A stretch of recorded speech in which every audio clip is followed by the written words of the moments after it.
یاد رکھیں اللہ تین طریقوں سے دعا جو ہے اس کو آنسر کرتا ہے. یا اللہ اسی وقت دے دیتا ہے امیجیٹلی، یا اللہ جو ہے اس کو تھوڑا سا ڈیلے کرتا ہے، کیونکہ ظاہر ہے اللہ تعالیٰ اس بندے کو مزید نکھارنا چاہتا ہے. اللہ چاہتا ہے یہ میرے پاس آتا رہے، مجھ سے مانگتا رہے.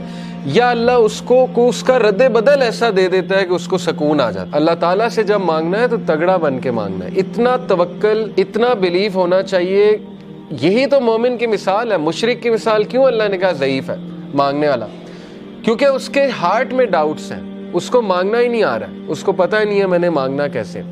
لیکن بلیور کے ہارٹ پہ اللہ تعالیٰ نے یقین طاری کیا ہوا ہے کہ وہ مانگنے والا بھی بہت اسٹرانگ ہے، اور جس سے مانگا جا رہا ہے وہ تو پھر اللہ ہے. اللہ سے جب مانگتے ہیں تو پھر 100% ہوپ کے ساتھ مانگتے ہیں. یہ دعا کے آداب میں شامل ہے.